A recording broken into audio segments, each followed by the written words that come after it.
ఇది రాజకీయ ప్రోగ్రాం కాదు, ఎవరిని తిట్టేందుకో ఎవరినో అనేందుకో మాట అనేందుకో పెట్టిన ప్రోగ్రాం కాదు.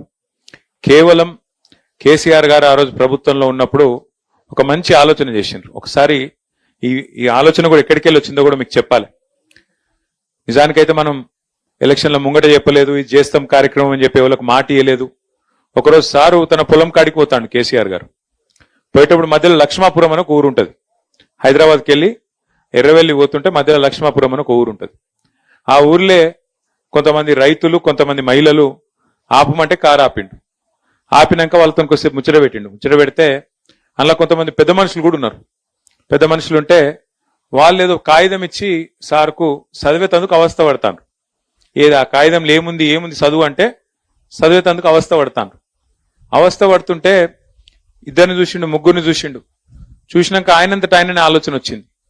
ఇట్లా ఒక లక్ష్మాపురంలోనే కాదు, ప్రతి పల్లెటూర్లో ప్రతి ఊర్లే కనీసం 100 మంది ఉంటారు.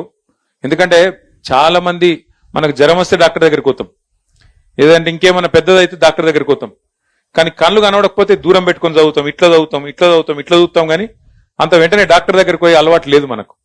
అందుకే సార్ ఏం ఆలోచన చేసిండంటే ఇట్లా కాదు, మనమే రాష్ట్ర ప్రభుత్వం నుంచే ప్రతి గ్రామంలో ప్రతి పల్లెల ప్రతి తాండాల ప్రతి గూడెంలా ప్రభుత్వమే అన్ని కంటి పరీక్షలు చేయించాలి. అందరికీ అవసరమైతే ఆ చూపు విషయంలో సమస్య ఏదైతే ఉంటుందో వాళ్ళు ఇంకొకడికి ఓడు కాదు, ప్రభుత్వమే వాళ్ళ గడప గడపకు పోవాలి, ఊరికి పోవాలని చెప్పి ఒక మంచి కార్యక్రమం కంటి వెలుగు అనే కార్యక్రమాన్ని ఆ రోజు కేసీఆర్ గారు ప్రభుత్వంలో ఉన్నప్పుడు గ్రామాన చేసిండు.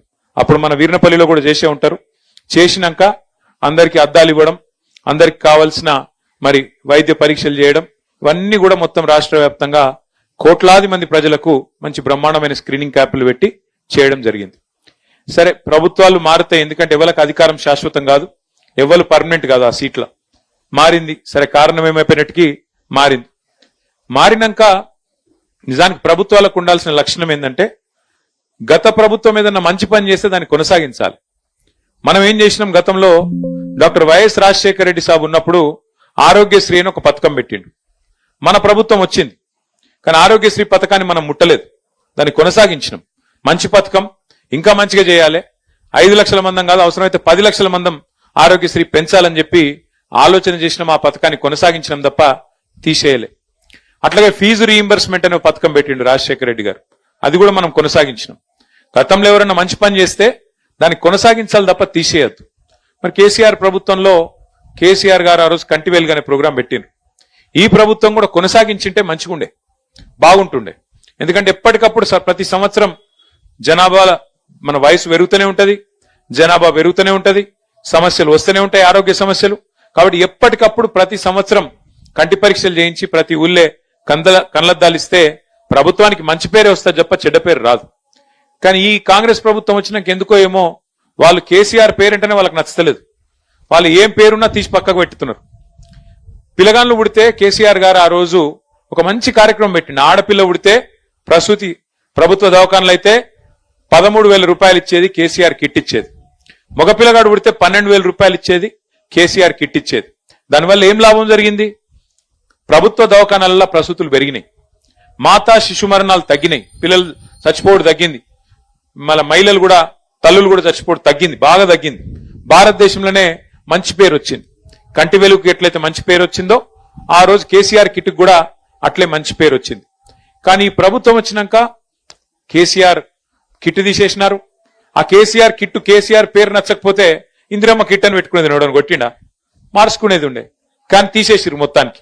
కంటి వెలుగు కూడా అవసరమైతే వేరే పేరు ఏదైనా పెట్టుకునేది ఉండే, కానీ అది కూడా తీసేసిరు.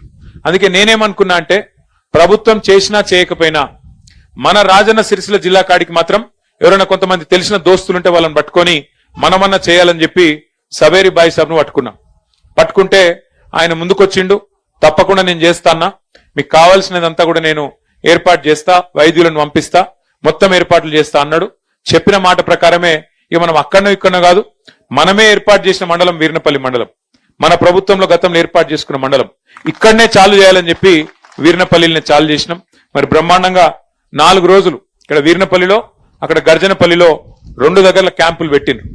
5,000 మందికి స్క్రీనింగ్ చేసిండ్రు, 5,000 మందికి పరీక్షలు చేసిండ్రు. అందులో ఇవాళ 1350 మందికి అలా కొంతమంది పిల్లలు కూడా ఉన్నారు. మరి పిల్లలకు కూడా ఏమన్నా ఎక్కువ చదువుతున్నాం ఎక్కువ ఫోన్ చూస్తున్నాం ఏందో కానీ మొత్తానికి వాళ్ళకు కూడా కంటికి గ్లాసులు అవసరం పడుతున్నాయి, అద్దాలు అవసరం పడుతున్నాయి. 250 మంది పిల్లలు ఉన్నారు. అదేవిధంగా ఒక 1100 మంది పెద్ద మనుషులు ఉన్నారు. మొత్తం కలిపి 1371 మందికి ఇవాళ అద్దాలు ఇవ్వబోతా ఉన్నాం.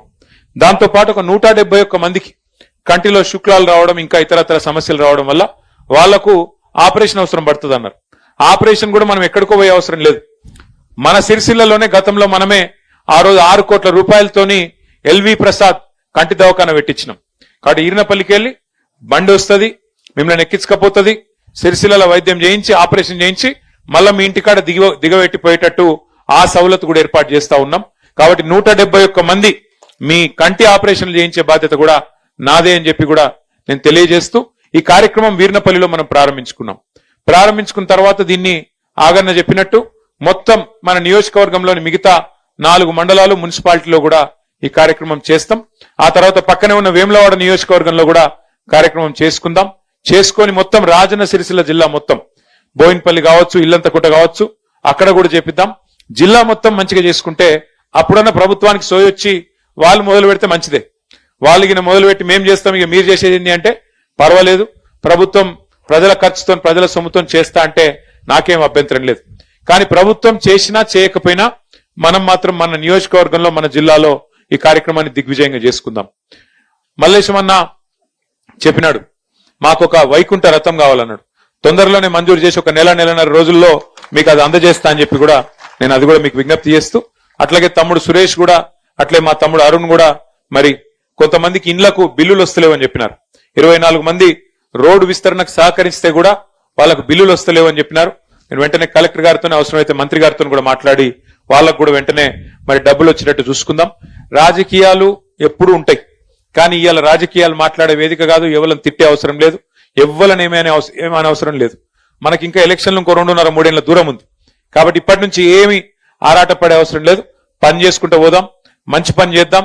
ప్రజల దయ అల్టిమేట్ గా 2.5-3 ఏళ్ల తర్వాత ఎవరు కూర్చోవాలి, ఎవరిని దించేయాలో మీ దయ, మీ ఆశీర్వాదం ఎవరికి దక్కితే వాళ్ళకు దక్కుతుంది. దాని గురించి బాధ ఏం లేదు. చాలా మంచి పనులు చేసే ప్రయత్నమే చేసినాం ప్రభుత్వంలో ఉన్నప్పుడు. వీర్నపల్లి మండలం చేసుకున్నాం, అట్లాగే తాండాలు గ్రామ పంచాయతీలు చేసుకున్నాం. ప్రజా పాలన అంటే ప్రజల దగ్గరికి అధికారులు రావాలి. మీరు ఎల్లారెడ్డిపేట కురుకుడు, కరీంనగర్ కురుకుడు కలెక్టర్ కోసం అన్నట్టు కాకుండా మండలాన్ని మీ దగ్గరికి తెచ్చినాం. అట్లాగే తాండాలలో కూడా సర్పంచ్లకు, పంచాయత్ సెక్రటరీలకు మీ అందుబాటులో ఉండేటట్టు పంచాయత్ సెక్రటరీలు నియమించినాం. అట్లాగే వ్యవసాయం చేసుకునే రైతుల కోసం బ్రహ్మాండంగా అగ్రికల్చర్ ఎక్స్టెన్షన్ ఆఫీసర్లను మరి 5,000 ఎకరాలకు ఒక్కరు చొప్పున రైతు వేదిక కట్టి వాళ్ళకు కూడా ఇక్కడనే మనం మీ దగ్గరనే కూర్చోబెట్టినాం. అట్లా దాంతో పాటు మనకు ఎల్లారెడ్డిపేట పోయే అవసరం లేకుండా వీర్నపల్లిలో మండల ఆఫీసర్లను కూర్చోబెట్టుకున్నాం. మీరు కరీంనగర్ పోయే అవసరం లేకుండా సిరిసిల్లలోనే కలెక్టర్ గారిని, ఎస్పీ గారిని, జిల్లా అధికారులందరినీ తీసుకొచ్చి సిరిసిల్లనే కూర్చోబెట్టినాం. ఎందుకోసం ఇవన్నీ? ప్రజలకు మేలు జరగాలే. ప్రభుత్వం చేసే సంక్షేమ కార్యక్రమం గాని, అదేవిధంగా అభివృద్ధి కార్యక్రమాలు గాని జల్దీ మీకు పని జరగాలే, మీకు అభివృద్ధి ఫలాలు అందాలన్న ఉద్దేశంతోనే ఇవన్నీ కూడా చేసుకుంటా ఉన్నాం. భవిష్యత్తులో కూడా తప్పకుండా మరి మీ అందరికీ, ముఖ్యంగా వీర్నపల్లి మండల కేంద్రంలో నేను ఇచ్చే మాట, మేమేదో దూరం ఉన్నాం మిగతా ప్రాంతానికి అనుకోకండి. మీరు తప్పకుండా నా గుండెకు దగ్గరగా ఉన్నారు. ముమ్మాటికి మీ వీర్నపల్లి మండలాన్ని ఒక ఆదర్శ మండలంగా రాష్ట్రంలో నిలిపే బాధ్యత నాది. ఏ చిన్న కష్టం ఉన్నా, ఏ అవసరం ఉన్నా, అధికారం ఉన్నా లేకపోయినా తప్పకుండా మీకు అండగా నిలబడతా అని చెప్పి కూడా మళ్ళొకసారి తెలియజేస్తూ, మరి ఇంతకంటే ఎక్కువ మీ ఓపికకు పరీక్ష పెట్టకుండా మా రాజిరెడ్డి గారు ఇంకా మిగతా మిత్రులందరూ అన్ని విషయాలు చెప్పినరు. కాబట్టి ఇంతకంటే ఎక్కువ మీ ఓపికకు పరీక్ష పెట్టకుండా ఇక అద్దాలు ఇచ్చే కార్యక్రమం చాలు చేయాలని చెప్పి నేను కోరుతా ఉన్నా. జై తెలంగాణ.